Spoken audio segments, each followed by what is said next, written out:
Okay, greetings, brothers and sisters. So I did a couple of voiceovers. One was about time and life force as a currency, and another was sort of a follow up to that. And it's going to be part of my Journey series 157. But I wanted to take those two voiceovers out and make a separate video and store them away somewhere. I want to get a playlist going for a bunch of these types of videos. The first one, sometimes when I'm speaking, I can hear Chargy's voice. When you listen to somebody a lot, I wonder if people have this from my videos. But like if you receive a letter from them or something, when you read it, you can hear their voice like you see in a movie. Whereas, somebody's reading a letter they got from somebody, and then they have the actor playing that character read it. You can just hear the way the person would speak it. Like there's talks that Chargy gave that became written books. There was about, I would say, 40 books or more that were just Chargy's talks. And when after years of reading all of his stuff and hearing him talk, and I listened to so many of his talks, the preceptor tapes. When I would read one of these things, I could hear him saying it, like I could hear it in his voice. You internalize people, your parents to a certain extent, and whatever. Like because of their impression in you, and like part of them is inside of you. And in terms of what I do here, my brother influenced me. He was an AM radio person, so some of his, personality and the way he would express things, and then, of course, Chargy was somebody I listened to so much, and then I guess there's probably some other people, but sometimes when I talk, I can, it's almost like, it's a talk that Chargy would give, like it's just the way it comes through me, and I felt like the one with the first audio about time being a currency was very Chargy-esque. Just like how he would think about things, and so I don't know if it's he's coming through me, some way, or just the memory of him, what I've internalized from him, but there was some work done that, when he died, I received something from him. This YouTube channel popped right after Chargy died. Like it was like a channel that got maybe 100 views per video. I mean, there was maybe 1,000 or a couple thousand subscribers. I don't know. It was not I'd make a video once every month. There wasn't a big audience. And then I had a few videos that popped while, right when he died. Like, I mean, that week. He died, and this YouTube channel, my original YouTube channel, took off, Pockets of Future. And so, and it's all been, kind of a whirlwind since then. And so it was after his death that the channel was, like activated.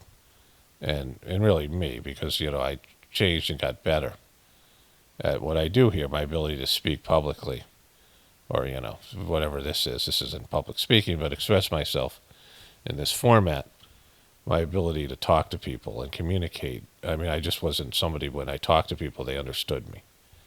And so if you go back to some of the earlier videos and things, and I've gotten better over the years, or certainly when you do something, but it was my ability to listen to my, listen to my videos, and as like somebody who never heard me or met me, and how would they, receive it? And I was like, oh, there's no way they'll understand what I'm saying. So I have to change the way I talk. I have to get better at, expressing and communicating.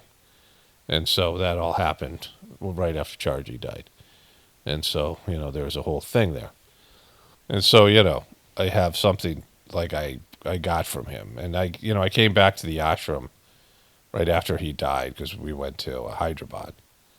And there was a few after the funeral, and I came back. And of course, Kamlesh had inherited, whatever Chargy had left for him to be the master of the system. But I saw Chargy's son, and the first time I saw him, I could see that he had just gotten whatever When Babaji died, my preceptor Fred said he went to India and there was like transmission coming out of every stone, like the whole country was just lit up. Babaji said that he would give everything to Charji that Charji could receive, and then everything else he had, he would just transmit out to was just going to be available to everybody. All that he had accomplished spiritually, all that was in him, all his, powers and all of his, spiritual accomplishments and things.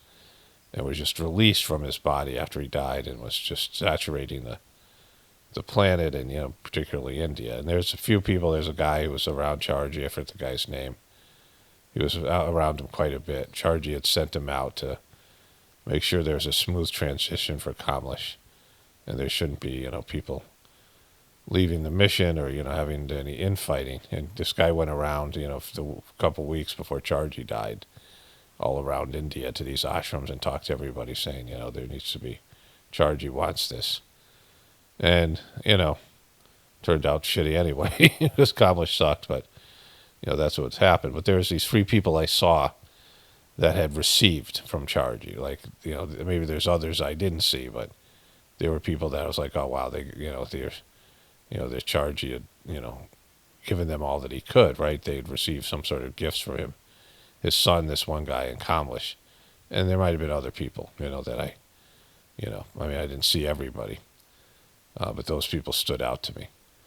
And so, as the channel started to develop, I realized that I had received something as well. And, I had a pain in my throat area for like 2 years after I meditated a lot. Like this, various pains. There's just energy, something was going on there. Almost felt like it's something physical, but it was, always brought on by meditation and my spiritual practice. So like something was being done to my, to my voice and my, area of expression. And so, I feel like this talk is, the talk that you're going to hear is sort of one of the more obvious reflections of that.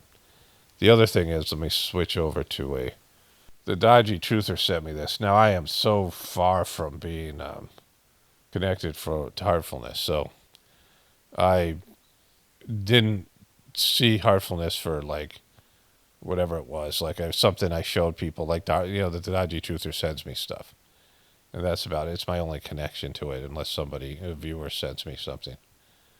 One of my viewers sent me stuff, like one of the emails, and I don't open that browser so much that I use for the the whole thing.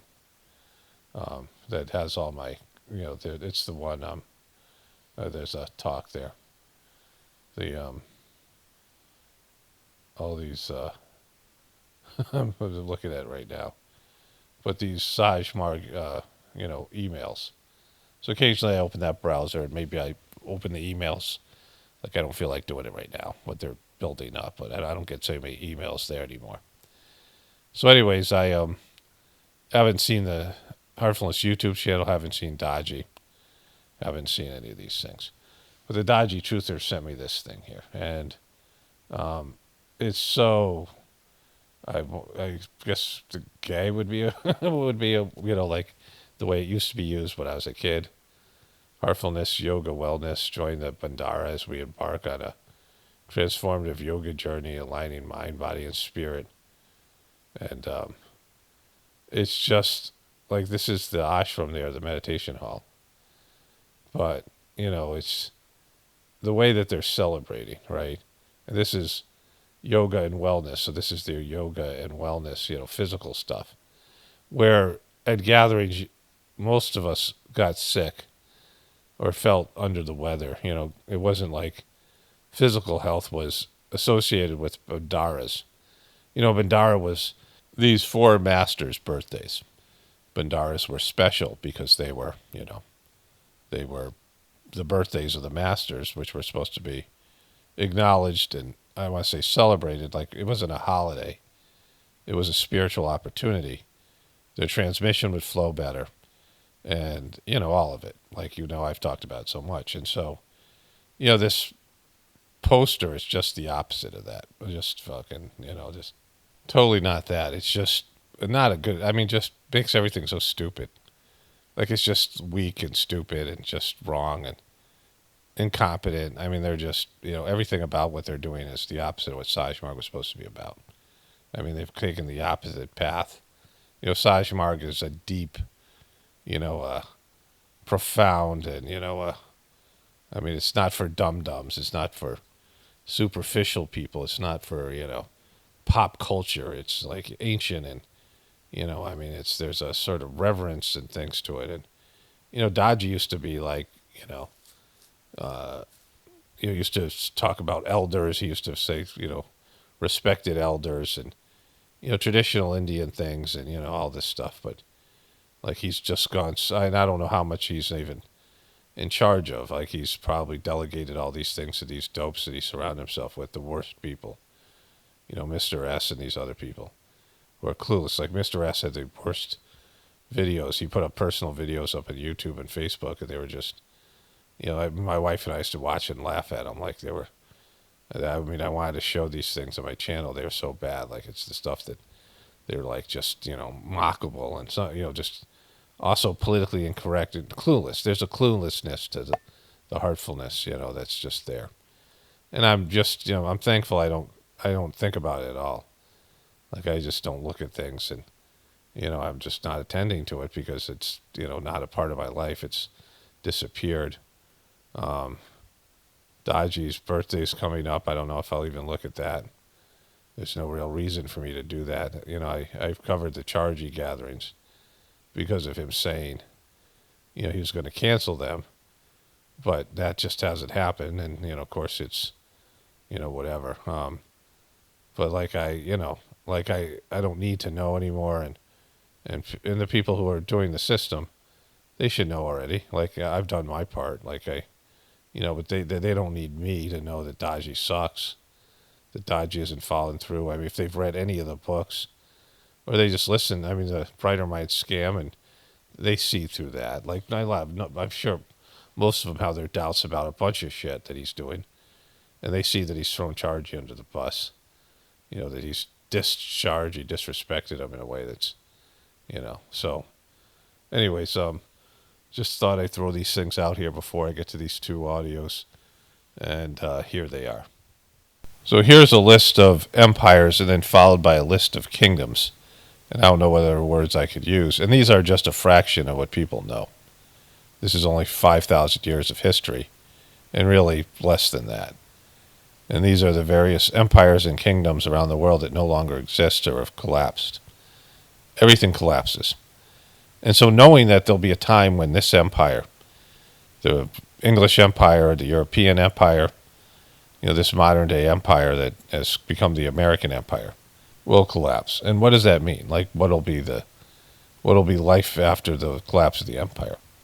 And not just for America, but a global situation. Do we retain our technology? Do we retain moving vehicles? The cars still exist. Do we have, running water? What's the hit on people's lifestyle, right? Certainly America's going to be reduced to some capacity. And that's something that happens and will happen and will continue to happen because everything dies, right? We'll come back to that. I want to talk more about death, which I've, talked about in a recent video. But if, you're a truther, if you're a real truther, like somebody seeking the truth, like, this is sort of a smell test, right, for truthers. If you're a truther, you understand that there is a shadow government.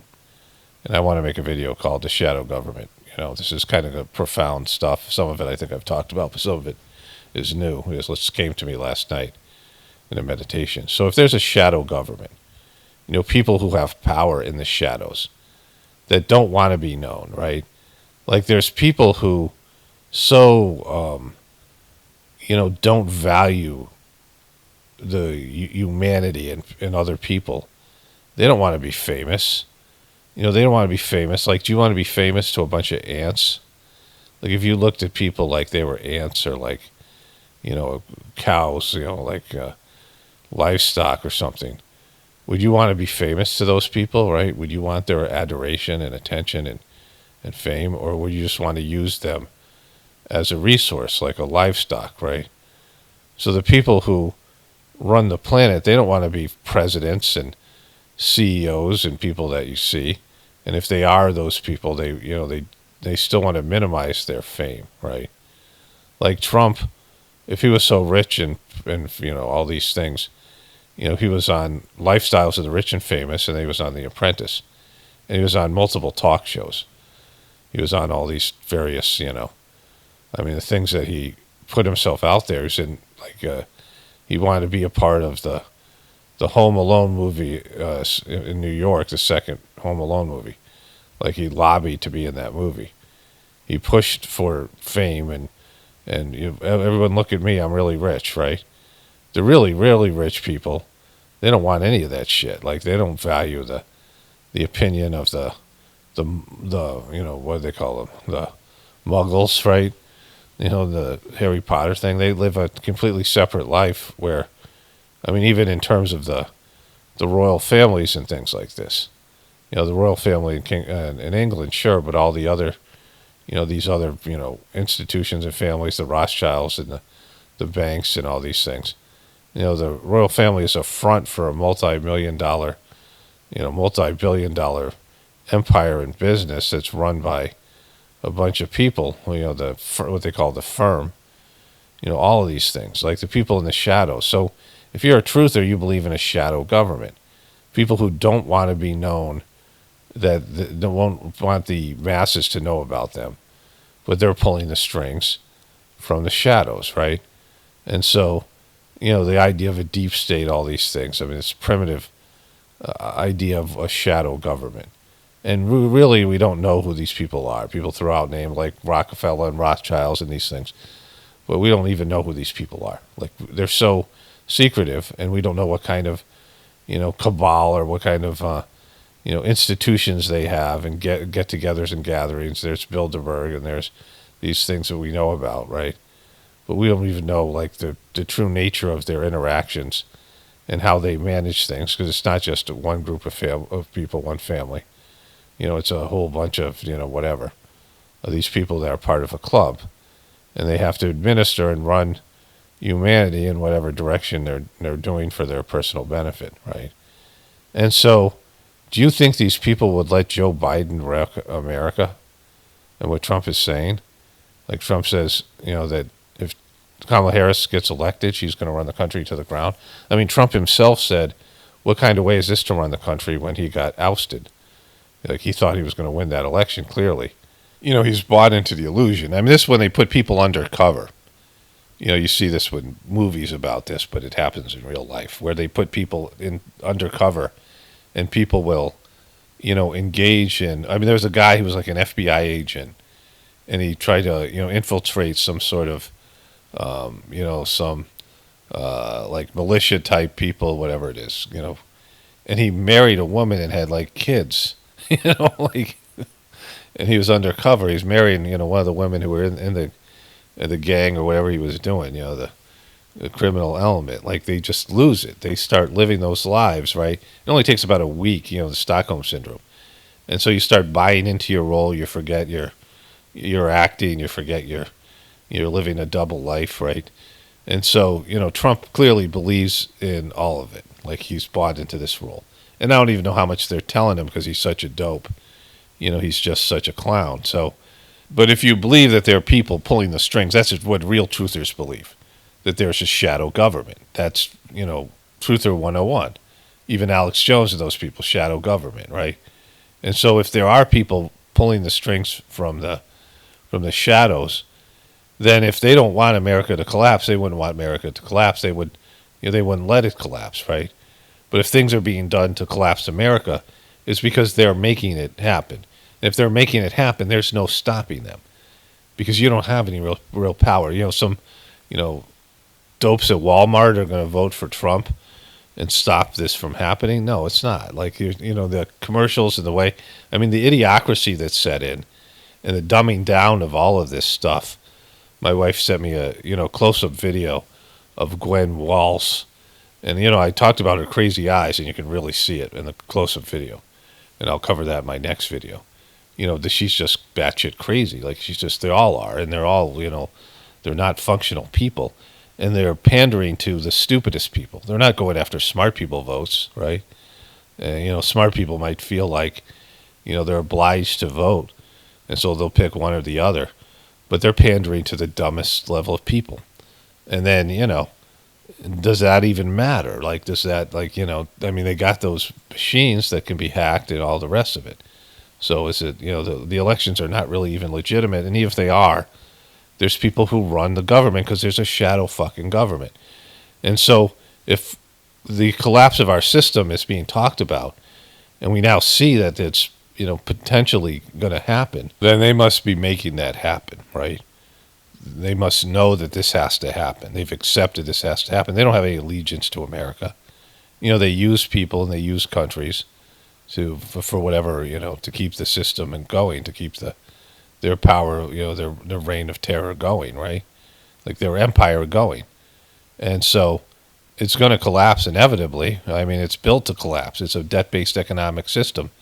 And they use the American people are not, even with bringing in immigrants, we're so entitled, and we're so, we're just not good workers anymore. We're not good subjects to these shadow kings, right?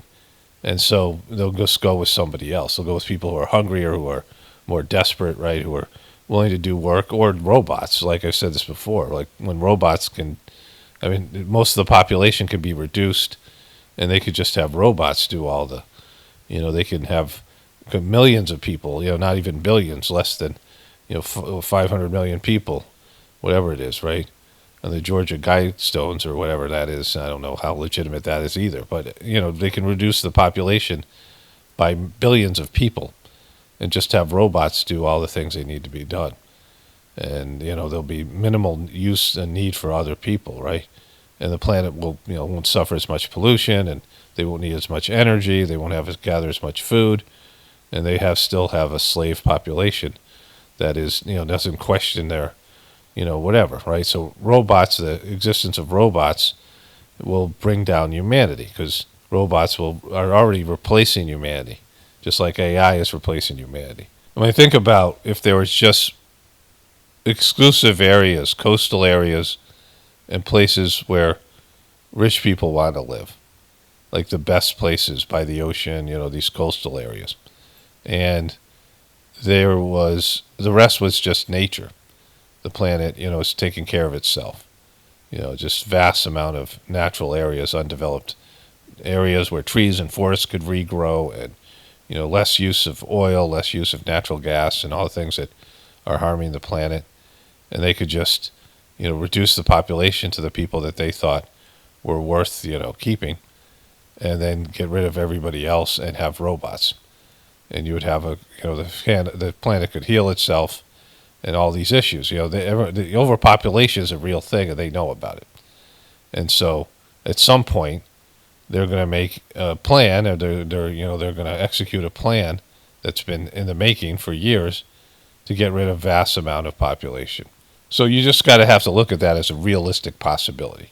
You think that's happening already because you thought they were trying to, do that with the vax and these other things, right? Population reduction. And so you already kind of believe that, yet you're doing nothing to prepare for that inevitability of a collapse of system, right? And I'm not trying to sell this to you. I just can't believe that you're not even thinking about it, which most people are so overwhelmed and asked out that they can't. They're bankrupt. They don't have enough, they just have enough energy to get through the day because of their shitty lives and their drained relationships. They don't have any extra love or prana in their heart or energy and resources to do anything else. That's the sad part. That's most truthers. They could watch videos and lament and, think about what's going on and suffer what's, in a more awakened state than the average sheeple. But they can do nothing to stop it other than, well, I'll vote for Trump, and just doing random shit because they have no other recourse but to do that, right? But the other piece to this is, if you're like, the first thing is if you're a truther. And the second thing is if you're a person who believes in God, right? you believe there's a divine system, then you have to look at what's going on here and saying, this thing that we have now goes against God. It's not, divinely inspired. And I'm not talking just about abortion or any of these symptoms. The whole system. That we are getting farther and farther away from God. We're getting farther and farther away from what it's like to be natural human beings. And each generation gets more and more inhuman, like more and more like the best part of being a human, disconnected from their souls and everything else, right? You don't think people are getting better, right? You think they're getting and more divine and getting, religion is dying, and the religion sucks, and I've gone through that, right? How the religion is is disconnecting people from God. But people don't even have that. Kids are growing up without any of those good things of religion. I mean, at least better than being indoctrinated. It'd be better to be indoctrinated by religion and have some fear of God, even though fear of God is a horrible thing to have, than have, being raised by the internet and these demonic people that, they're the worst people. You see the difference now in ways that it affects the family, the way it affects morality. People getting farther and farther away from those things. And, as bad as religion is, at least people have an idea that there's God, even if it's not, helpful. And so you got to see that things are going in a direction that's demonic, right? And so if you believe in God and you see that we're going in the opposite direction, don't you think God has a plan to stop that? To minimize the damage, right? Or that there be consequences when you go away from God, right? Wouldn't that be the case? So if the controllers are pushing for depopulation and a collapse of the system, and, particularly America right now, for all Americans, and both people are saying it, both parties are saying it, that collapse of America is on the table, and the controllers that are, the puppet masters of these people aren't preventing that and are allowing that message to get out there. And not only just that, but movies and, people just have this sense of an apocalypse, a pending doom. I mean, even that, people are like, believing that this is totally possible, that the collapse of the empire is imminent, right? And God would be pushing for it. The divine forces, there must be divine beings that, work for God and are overseeing the planet. I mean, that's a, wonderful way to look at it. There's, that they just don't leave this thing to chance, that all the saints and the people that are here, spiritual people, are looking at this system saying, oh man, we're fucked, and are coming up with a plan to destroy it because it can't be, fixed. It's going in the wrong direction. And so both of those, if you have the people that are the shadow government people and also the divine forces, are both pushing for the collapse of this system. It's a necessity. There's no other option, right? And we should be able to see that that's the, the only good thing, the only possible way to, I mean, it's like Trump going bankrupt again, right? Like there's no, becomes something where that becomes the best option for him, but not for the rest of the world. But anyways, what we're talking about here is a systemic collapse. And so that has to happen. It's inevitable, and it's a good thing when it does. And so, putting some effort into, and this is what Pockets of the Future stands for. And I've been making videos and, hundreds of millions of views, and, people have heard the message about divinity being within them, my primary messages, and, building a future, like a better version, a better system, and starting now on a local basis where there's these little pockets of the future starting to live now the way everyone's going to have to live in the future, because there's going to be a transition. If any part of humanity survives the collapse of the empire, which has happened before, right? The good thing about this is that these collapsing empires and kingdoms and all these things, and again, there's many more. I'm going to show these lists, but these lists that I've shown earlier in this video, there are many more than that, right? Like there's just the ones we know about. And there's been so many of these empires. Everything dies. It's a system, right? And so, people don't have a belief that they're going to die. And that's, the big issue here. And with that, like America's too big to fail, right? The banks are too big to fail, the economy, these things. And that somehow you can say the system and the people are going to live forever. almost nobody prepares for their death, and they've really heightened the fear of death. So it's the one inevitability. We're all going to die. It's the one guarantee. It's just a matter of when. It's not an if thing, right? I mean, are you going to get married? Well, that's an if. Are you going to have kids? Well, that's an if. Are you going to be homeless? Well, that's an if, right?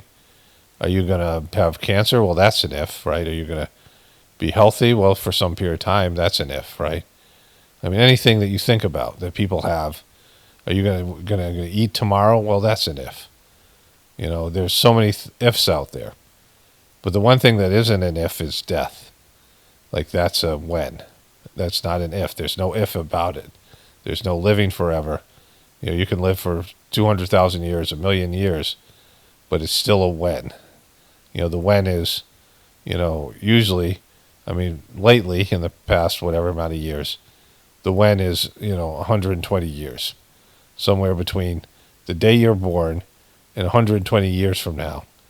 And mostly 80 or 90, you know, or 70 is the average, 79, almost 80 in America, but globally, I don't know what it is, right? It's probably your 70s, 80s. And so, you know, it's between that, you know, that day you're born and that, you know, time period and the maximum amount of, you know, days that you could live, right? You know, my wife and I were talking about this because my dad had irritable bowel syndrome for the last 20 years of his life. And he was always had this big pot belly. So my dad was like a couple inches shorter than me. And, you know, not I'm a better version. Let's put physically, I'm a better version. Better athlete, right? You know, better looking. But, you know, I have some of my dad in me and my family. You know, like in terms of my family, I'm, you know, the tallest. Like that's, I'm, you know, taller than anybody, my siblings and my grandparents and any of these people. So I'm taller than them. And, you know, I'd like to think smarter and certainly more spiritual because none of them embarked on a spiritual journey like I did, right? So I'm a better version, but I still have all these same, you know, genetic tendencies or whatever it is. But my dad was like scared shitless of death. Like he was just petrified of death. And my family and I, my kids and I, drove down to Florida to see my parents. I'm not sure why now. Like you know, don't know why. It was a time my ex, she was, you know, by herself, and she invested and started watching Alex Jones. Like Alex Jones, I had found, you know, I would become a truther, and I watched some of these videos about the big event in September, you know, 2001, and you know, I didn't really know much about Alex Jones, but she found Alex Jones. You know, now she's a liberal and a truther denier. But she did this on her own, and she really got into it. Like I had already had my awakening, and then right after that, I was going down to Florida with my kids. And, you know, with this big 16-passenger van. And there's an ashram. My brother was staying at the ashram, and, you know, my kids got sick on the way. Like we're going from Virginia to Molina, Georgia, then to Boca Raton, Florida. And it was a long, you know, drive. Florida's like forever. It's like, you know, it's longer than like 3 states. You know, it's just this long state, the peninsula is going out to the ocean. Florida's just like this giant sandbar, right? Where the Gulf of Mexico, the water gets heated and, you know, the water goes up the Gulf Stream and heats Europe. And if Florida didn't exist, Europe would freeze, right? Like it's just that kind of a world. Like if Florida didn't have this area where this Gulf of, you know, the Gulf of Mexico was created, where the water just gets heated up there. You know, that's why there's a lot of hurricanes that come up through that area because hot water is, you know, feeds these hurricanes. But anyways, you know, there's, we drove down there. And I hadn't seen my parents maybe in 4 or 5 years. My dad, longer. Like my mom had come to visit maybe, I don't know, when my daughter was born. Like, so I don't even know how long it had been since I'd seen my dad. But we went down there, and my dad was a shell of himself. Like he could only barely see. He really couldn't see at all. He had cataracts. And he was like a living, walking skeleton. He had lost all this weight. You know, he loved to eat. So my dad had, you know, like I was saying to my wife, he loved to eat. He loved to watch TV. And that was about it. He had, you know, pornography. So I think he was, you know, a chronic, you know, masturbator, whatever it was, right? But like, I don't know when these things fell off, but he had these three things, right?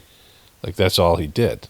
Like he did a little writing and did whatever, but in reality, he liked to eat. He was a big Italian eater, and he liked to watch TV, and that's about it. Like I don't think he liked anything else.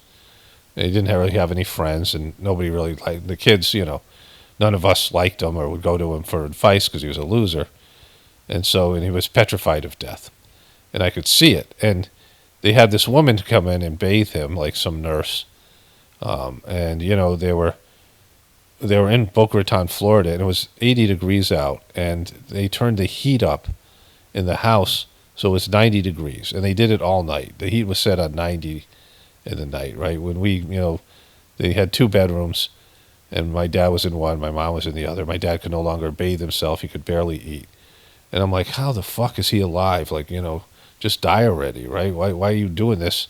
Because he was petrified of dying. I'm like, how is this living? You have nothing to live for. You have nothing to offer humanity, and you're just hanging on, and the medical community was just keeping him alive. And he was walking around. When I saw him, I was like freaked out. I was like, he was a skeleton. Like he was so, there was no, he had lost any weight that he had. He was just like his skin was on his bones. He couldn't process his food and nutrients because his digestive system was fucked. And he was just clinging on to life, petrified of death. And he hung on for another year. And my mom, who, they were separated for a little while, like maybe 10 years before that. And they were both living in separate houses. And my dad was desperate to get back together with my mom because she was taking care of him. And I thought she would be liberated of him, and she'd have a life without him. And she died like a year and a half later. And she was in much better shape when we saw them both. But she had nobody to take care of anymore, and she had no real purpose. And so she died, right? But neither one of them died well. I'm sure my mom died better because she had a relationship with God. She felt the energy when she did the Sajmarg meditation. And even, despite that, she prayed a lot, and she had, a spiritual life as a Christian, as a Catholic. And so either way, she had a much better death. But I saw my dad being just petrified, right? Like he did the meditation, and he saw light, the meditation I do.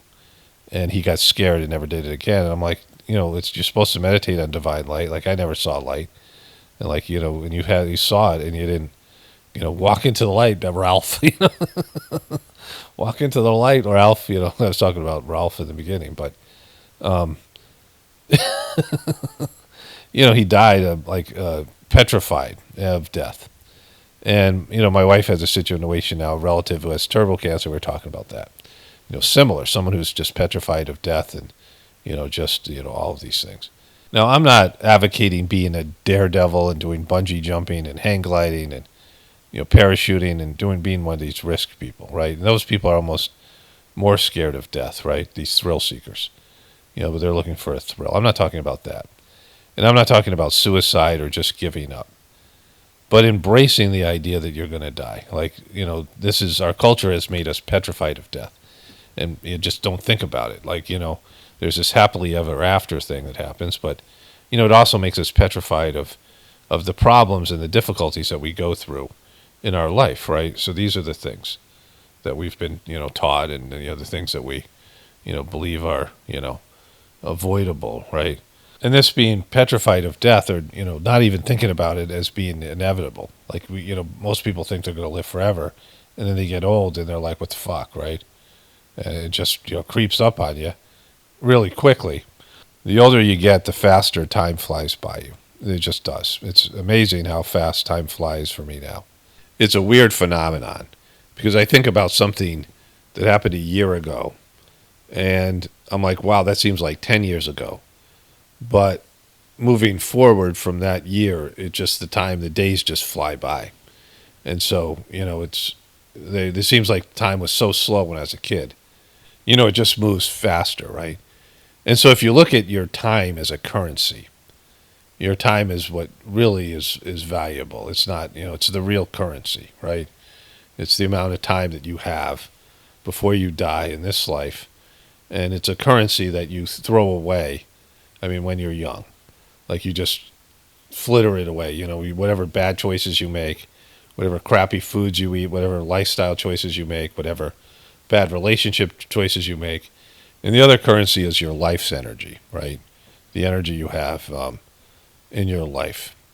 And so these two things, go together, because your life's energy, your prana, when that's all used up, you're dead.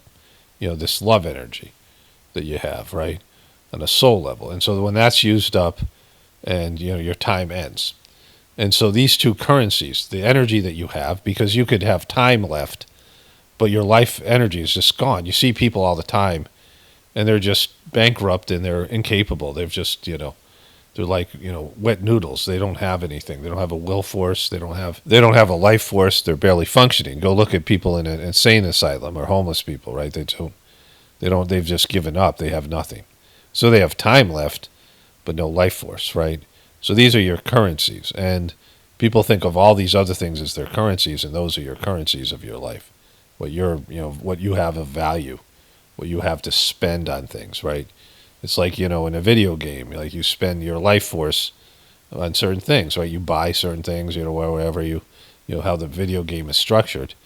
But you have these lives, right? You have so many lives that you're given, and you have this life force. And, somebody shoots you or something like that, takes a hit of your life force, right? Whatever, way that your life force is, especially these video games where your life force, it's not like you just die every time. Like you have, your life is at 80%. Your life is at your energy, whatever. And so, this understanding of your life being reduced by bad choices, and then also your time being minimized with those bad choices, right? Where, okay, you were going to live to 80, but now you're going to live to 70 because you were a coke addict, or you're a meth head, or all these things. That now your time has been reduced, right? So there's two ways of looking at your time. There's the maximum amount of time that you're going to have on this planet, right? And then there's the time reduction aspect by bad choices, where that maximum amount of time gets taken away. And then also the time that you have on a daily basis. Like you have you have today. You have this moment.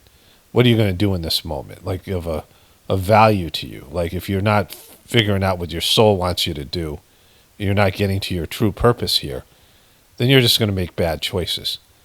If you don't even know you have a soul, or think about you having a soul, and you don't think about your soul's path, and you're not embracing the divinity within you to guide you on on the appropriate path, the right path, then you're just going to make wrong choices, right? You're going to waste spend your currency of your time to go backwards, and just embrace the the negativity of this illusionary demonic system that dominates your physical existence. And so people don't think this way because they don't understand that death is inevitable. They don't understand they have a limited amount of time, and the clock is ticking, right? And that all the things that were important to do that you've put off, the things that are essential, like finding a purpose and doing something. You're just flittering your time away doing some slave job, and wasting your time going to family gatherings or things like this, and just out of obligation, and just, oh, these are the things I'm supposed to do, and just ticking the box and checking the boxes, and just mindlessly going through life unaware of your true purpose or any real thing. Like it's just not being a real person, right? It's not being alive. It's not living a life, right? And so this is all part of the voting for Trump or Kamala. Like it's all just a waste of time. Like, can't you see this is a waste of time? I have to watch this stuff because I mock it, and I have a higher purpose in terms of saying there's something else. Like that's my job here, saying there's something else other than what you're seeing. There's something else other than the news and Hollywood and the politics and material life and capitalism and all these things that you are focused on. You've been told this is your life, and you're like, well, isn't there something more? And I provides the something more here. The Sajmarg meditation, an internal life, and soul-driven existence, right? Like not that that's my thing, but I'm saying that there's this other thing, and people who connect with this other thing, and then you have this sense of, okay, I'm accepting that death is inevitable, and death isn't a bad thing. That's the other thing. we've been told over and over again, and it's really in our TV and movies more than anything else, that death is a bad thing, right? I mean, it's inevitable, and yet it's bad. And it's the one guarantee, and yet it's bad, right? It's the one thing that we all share, and yet it's bad. And so why is it bad? And so, is there something better? Like, then the question is there something better than life, right? If death isn't bad, well, then, is there something better than being a human being? Is this not as good as something else that's waiting for us, potentially, if we live our lives in a correct manner? Like, can we graduate out of this experience on planet Earth and then, be elevated to something else, right? The promise of an afterlife that exists in religions, but it's just bullshit stuff, because the promise, like in Christianity, that if you accept Jesus and, you accept the religion, that somehow you're going to be in this heavenly, or, these people, these jihadists that believe that they're going to get 70 virgins and a mule if they, do these things. I mean, it's just bullshit stuff, right?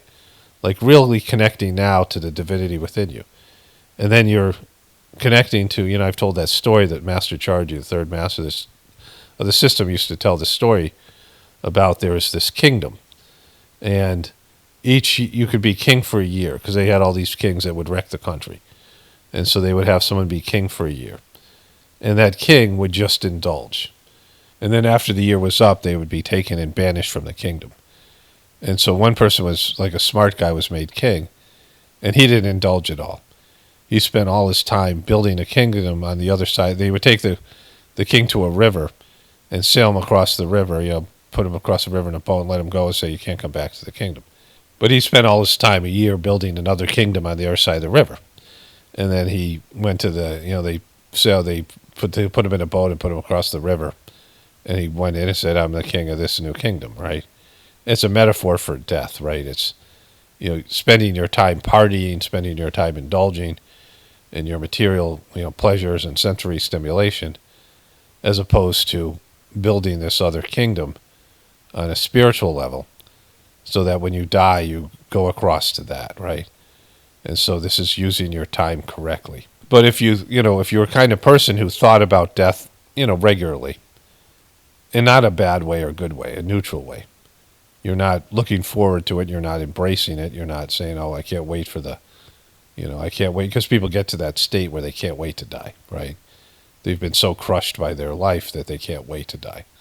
And they're longing for death. Not because something better is waiting for them on the other side, just that their life has sucked so bad, right? And then there's, people who are just petrified and never think about it. But just have a healthy, realistic perspective about dying, and that you're aware of it. You're aware that you have a limited time here, and let's make the most of it in some positive way. And what does that mean? Well, maybe being more connected to people, whatever you think it is, or maybe it's about spirituality or whatever. That's the best thing. I mean, there has to be after death. Like, you have to think about what's going to happen after death, and not some bullshit promise you've been given by your religion that, they can't deliver on because they've made a false promise to you. Like, anything that's promised you by an organization is not, valid, right? It's got to be something that you can experience, the kingdom of heaven within, as Jesus said, that you can go inside and experience your etheric side, your soul. You can experience the part of you that, and where you are right now as a soul. Like, your soul exists somewhere in the etheric world, in the energetic world, right? And so when you die, that's where you're going. Like, wherever your soul is right now, your soul exists in your body and in that place right now. Like, it's both things. Like, just like you're an avatar in a video game, and the person's outside, in the computer watching it on the screen. Like, your soul is, exists in a different realm, a different, outside the third dimensional planet Earth, right? But it's also in your body, because it's not it's no physical distance, because it's the third dimensional realm of planet Earth. It's physical distance. You have to walk from one place to another. But etheric being can travel just by thought to anywhere in the physical universe or anywhere in the etheric universe that they're allowed to go, right? They have access to, right? And so if you think about that you can connect right now to where you'll be after you die, to the etheric world, well, that makes the journey a lot easier because you're consciously aware of it. You're consciously aware of your transition from, I mean, when you go to sleep, that's the case. I talked about sleep in this video, a voiceover that I never turned into a video, and I think I have it still somewhere. But like sleep is a part of that, right? Because you're dying. Like, where do you go when you're sleeping?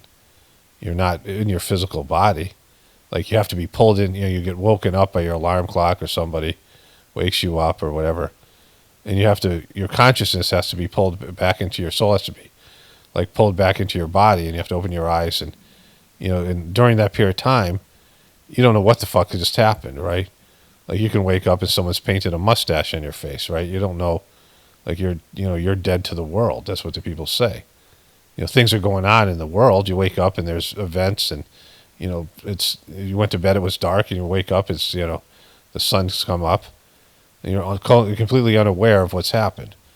And so, like, that's a taste of death, right? It's a taste of your body no longer being occupied by you, and you being unconscious of the material world. And so if you had this kind of perspective, then your life would be greatly changed, because you would live your life in a different way. And they've prevented you, the people powers that be, through this materialistic system, from thinking about life and death and things and real things, and just get you focused on the, immediate desire or immediate problem and immediate thing to solve, and, whatever. Petty little things and things like elections. I mean, it's all just one big distraction, right? And you can clearly see that this system that you're 100% dependent on is coming to an end. That you might last to whatever extent, depending on how old you are, some portion of it. But in 100 years, the Earth is going to be completely different. There's going to be systemic collapse, and there's going to be drastic changes. And 200 years, 300 years, whatever. There's going to be like things that we thought were, there's going to be no America. Like, there's going to be no whatever. There'll be no, the structure of the world will be changed, and the physical structure and the social systems of the governments, they're all going to disappear. And people living in 200-300 years are going to have completely different lifestyles. And just right now, you're watching an abomination. You're watching something that shouldn't be. It's an abomination of what, like, goes against the divine will and, God's plans and things like this. Or at least, it's wrong choices. It's a plethora of wrong choices, of collective wrong choices of humanity, going against their, soul's path and doing, things that are taking them in the wrong direction. And when it goes, it goes. And right now, you're watching it die. You're watching something that, in a way, should have never been, die a miserable death. And, we're connected to it, dependent on it. And so it's something that everyone should be aware of. And, the idea then becomes, well, what happens next? And you can think about that in terms of what happens after you die and what happens after the system dies. What do I do then? What's going to become of me, a person dependent on the system and distracted by the system, when the system goes, or when I die? Like, what's going to happen then? And these are like real questions people should be asking, because, time is running out. Only spirituality will save this world. It's Pranhuiti, definitely pointing for the apocalypse. And the ascension. Everyone have a blessed day and be grateful. Okay, greetings, brothers and sisters. This audio is probably going to go in my journey series as well, and maybe in a video with my other thing about time and space. So a few interesting things happened after I talked about time being the only real currency. Somebody posted a meme on Facebook that said something like, time is the only currency that you can't make any more of, or something like that. And then there was this guy, Adrian Wojnarowski, who works for ESPN as a basketball insider. And he retired from ESPN, and they read his tweet, and he said this: time isn't endless supply, and I want to spend mine in ways that are more personally meaningful. And so there were two things that were said within a day or two of me talking about time as currency, right? Like, there was I hadn't heard that. The idea came to me, but apparently other people had thought similar things, right? I mean, people think about time, and you know, from time to time, people think about something like that, right? Their time, especially as you get older and you realize, death is coming, right? As you pass a certain age, you have events in your life where you realize that death is a possibility. Either somebody close to you dies, or you have a near-death experience, or you have, some sort of a medical issue, and all of a sudden you think, oh wow, yeah, I'm going to die, or death is part of life, and you think about that time is finite here, and it's just something that people go through. And so with that, my wife and I are watching this show called Capture on Peacock, and I want to talk about the show more in a future video. We're not quite through with it, and it's about they have this video. They video everything in Correction. I believe it's called Correction. The show. No, it's actually called Capture. I just wanted to look it up and make sure. And they have 2 seasons about this. The spying, the overwhelming the video surveillance system in England. It's got an interesting name too, and I can't remember it right now. It's not important. But part of it is there is this guy, these people had invented an algorithm to really successfully be able to figure out what people are going to do. Like with all the data that's out there and the sophistication of AI and algorithms, they have a pretty good idea what people are going to do. Like they just know, and it's getting better and better. They know personally and collectively what people are going to choose to do, right? And I was thinking about this already. So, this part of the show came up, and I was thinking about this already, that this idea of a multiverse, right? People talk about the multiverse. It's a thing in the Marvel universe where there is multiple versions of you, or in some sort of alternative reality based in choice points. Like every time you come to a choice point, you make multiple choices, and when you make these different choices, you go in different directions, right? Like there's timelines now, there's new timelines created, and you have a different version of yourself going through these different timelines. The timelines have been created by having, made choices, making more than one choice, which is not possible, right? Because when you make a choice, you make a choice. That's why you have choice points. There are choices you make, and you don't make more than one. You make one choice. You can go back and think, oh, what if I made that choice? What would my life be like? But that's just imagination. It's not real. You have these situations where you are choosing, one thing or another, or multiple choices. You have oftentimes, like I said, there's one right choice. The life that you get right is the one where you make the choice that God wants you to make, right? Your soul wants you to make. Sometimes there's small choices, like you're at a buffet and you're gonna see food, and you're making choices of the food you're gonna eat, and I mean, maybe you don't make the best choice there because you don't take it all that seriously. You're just picking one thing over another. You're choosing what you're going to eat at a restaurant or whatever. You're choosing, what you're going to wear for the day. Like just all these things, when you're going to do this or if you're going to do this, and, what you eat for breakfast, all the things that you do, right? There's choices like that, like choices of small choices. And then there's the big choices that really affect your life. Not that the small choices don't as well, because the small choices mount up, right? Do I floss my teeth today?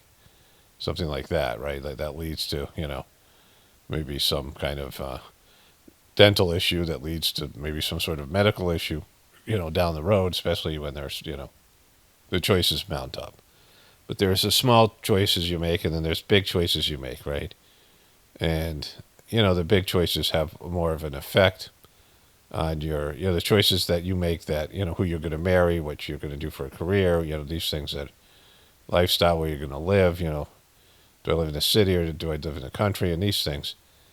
And, these choices have an overall effect on everything, right? These big choices affect everything in a, much more profound way.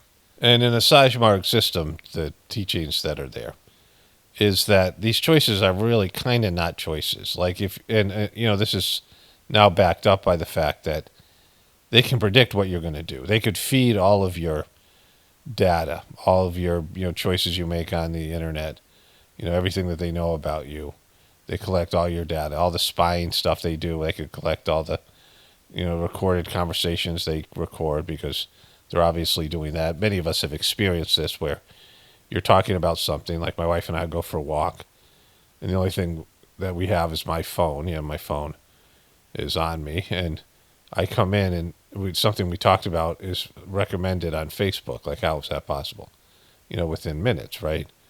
Of us talking about it.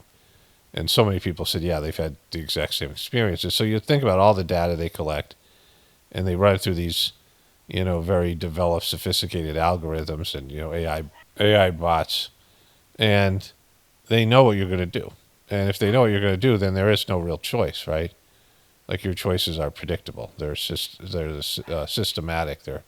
They're preordained, right? There's something where you are, you're just going to do this thing. Your tendencies are there. And, somebody living a spiritual life has to break those patterns, has to, have significant changes in those ways that people just make these. You become almost an automaton, and you're just going through, not really making choices. It's just everything's predictable, to where you start making choices that are, connected to your soul and God, where you now bring in, a higher authority to guide you through that process. And, I was able to do this in the Sajmark system. And, using your heart as an instrument, as a, as where you can, hear God's voice or your soul's voice, right? They're both basically the same thing in this scenario. The divinity within you is your soul, and your soul always wants to do what God wants to do, right? Your soul always will do what God wants to do. So if you give your soul a voice, or you find a way to connect to your soul, then you will make a decision that, God wants, doing this YouTube channel the way I did it, there's a point where I was really not wanting to do celebrity videos. And, I didn't want to, I knew I had to do the YouTube channel. I knew this was something I was supposed to do, so I had to deal with that, right? The things that, oftentimes that are not very palatable, and you're like, I don't want to do that. But there was, obviously benefit for me doing that, right? Something that, I now have accepted it. It wasn't so bad. Like, it sucked in the beginning, doing the amount of stuff, because I don't care about that stuff, right? But, I had to connect with people. I had to do those things. And so when you, have these choices, oftentimes the thing that you don't want to do, or are scared to do, or whatever it is.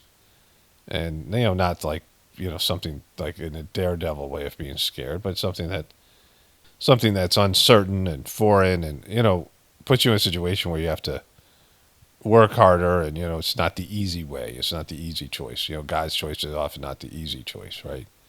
It's the choice that you don't want to make, right? The idea that you're giving something up, or you're committing to doing something that you don't, if you really want to commit to doing that, right? A lot of the choices with God are about commitment to something where you have to give of yourself more. You're in a situation where you have to, be responsible, or be more giving, or be more loving, or, these things, right? Those are the choices that your soul wants you to make, right? And so to tie this back to the time and space audio that I did, this stuff I talked about with my brother and my ex, and, various other people who do the Sajmark system, I don't feel like they ever surrendered their choice to the divinity within them. That's why these people are all failing to deal with the dodgy debacle. Because, when you don't think you ever make a mistake, right? Like, you don't think that you need to change, then you don't feel like you need help making choices. And this is, ties into Donald Trump too as well. Like Donald Trump is that guy, somebody who never thinks anything he does is wrong. And so there's no need to bring in the higher authority, people with that kind of narcissism, and people who are overly controlled and want to control things and don't want to face up to their mistakes, right? Don't want to admit to their mistakes internally. Doesn't matter what you do with other people. You can apologize, you can lie, you can deny. I mean, those are all choices in themselves, but as long as you know, like you have to know, like you've screwed up or see your mistakes and see that you need to change things. And by changing the fundamental way that you perceive these choice points, by bringing in a higher authority and seeing them through the divinity within you, and then it becomes easy to make choices because God will help you make. If you ask, God will help you make the choices. But people who never ask because they don't think that they do anything wrong, they think that they're always right and always doing the right thing. I mean, you see people like that, and it sucks to be with them, right? Because they never change, and they just make the same mistakes over and over again, and everyone else suffers those mistakes, but they themselves never see it, and they just blame. They feel like victims. Like, why isn't the world cooperating? You see this with Trump is a great example. Why isn't the world cooperating? Doesn't the world know how great I am? They think everything's unfair because they think they don't look at the signs and the warnings and everything that's being told to them. Master Chargy, the third master of the Sage system, said something kind of brilliant about rich people. He said, rich people don't pray. He said, because if they did, they would realize that they have the resources to give and fix things, right? Like, they don't, maybe they pray for more wealth or, they get cancer, they pray for God to, not real prayer. But if they prayed about, like, say, problems that happen in the world, they would realize that they could, give up some of the wealth that they're hoarding, really rich people, and change things for other people. Like, they have the ability to make the world a better place by giving of what they are hoarding, right? Like, anybody who doesn't want to give up what they have, it doesn't have to be, rich people. But if you start praying and you start opening up to God and you start feeling compassion and empathy for other people, you realize that you could do things differently, right? And so they don't want to open up to God because once they did, they realize they would have to change and give shit up, right? Because they know that, the stuff that they're doing isn't okay with their souls and God. Like these people who are, actively going against the will of God by doing bad shit in the world. And you know what I'm talking about. And once you open up to God, you have to face those things, right? And, I've experienced that through the meditation. When I do something wrong or make a mistake or, whatever it is, especially if I did something that would hurt somebody else's heart, I would feel it. I was always feeling it my whole life, but I didn't really, it was blocked to whatever extent. But when I started meditating, I became more sensitive to those things, right? And more aware of it. And I could see, how my behavior affected other people. And, it bothered me. And, it would linger. And, I'd do these nighttime cleaning and, do the meditation, and it would just come up. Because when you meditate and you sit there and you reflect, things that you did wrong just, appear before you. Like, you feel them. And, you have regret and you have, these feelings that go with it, right? And, I wish I didn't do that. And, maybe, you start thinking about changing and becoming a person that, doesn't do things like that, right? And so once you open up to God, that's what happens. Like you no longer can deny and, push away things that, that are mistakes and things that you need to change, right? And egos have developed these ways of pushing everything away and, creating blockage points to the feedback they're getting, right? The world is telling them, hey, you're doing this wrong, it's hurting us. If you go and, like, if somebody that Donald Trump hurt came up and said, this is what your words did to me, he would have a way of, denying that and not accepting it, right? If, like, he's, right now there's this thing with the Haitians, he's, making up this stuff about Haitian people.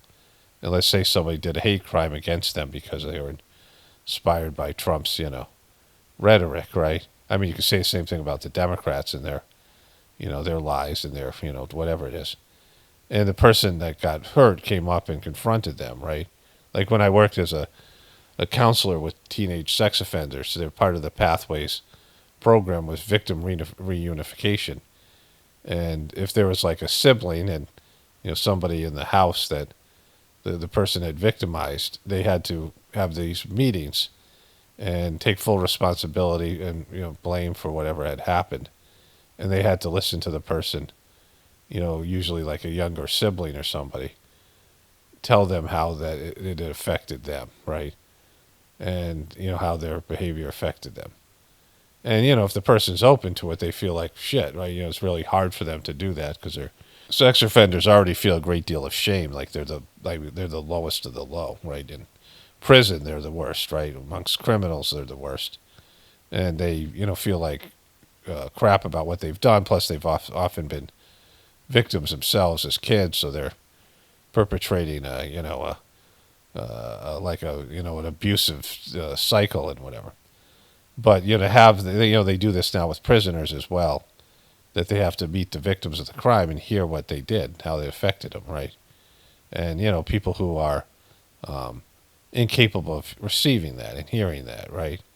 There's people who just never will be able to feel anything and from other people, and they're just blocked off, and they've created all these walls and defense mechanisms and ways of not receiving the feedback that's being given to them by God, because you're constantly being warned about the error of your ways, like things are just being shown to you. As a collective people, we're being warned, and then as individuals, but people just keep on doing the same, bad shit. People running this system, and it's because they're oblivious to, the feedback they should be receiving, especially their hearts, which are cocooned in, like a hard spiritual substance that prevents them from feeling empathy or compassion or love and these things, right? People who are just, being hedonistic and, just narcissistic and selfish and, are sensory stimulation and, pleasure-based people. People are seeking power and just, all the things that like that, right? Seeking some sort of materialistic, gratification of, like without, any sense of self-improvement and having that acknowledging that there's a divine reason they're here and there's a soul's purpose and just, these sorts of things, which I talk about so much. But yeah, so that's why there's no multiverse, because we do make choices. We make choices all the time, but in some ways the choices are preordained. So it's the way that we go about making the choices is as important, right? The way that we go about our experiences. The experiences will all come in one form or another. We'll have these tests, we'll have these interactions, like there's just, another way to think about it is deja vu, or people who see, things happening in the future. If you have a vision of the future, like how would you have that if there's, any chance that wouldn't happen, right?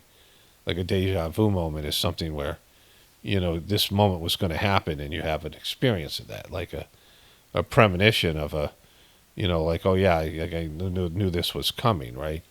And there's all these things like that are there because of the events are going to unfold. It's just how you go about them. Like it's, how you perceive them, how you, formulate your, your internal world in such a way that there's some, higher consciousness of doing what God wants you to do, like connecting to God. And that's the big thing.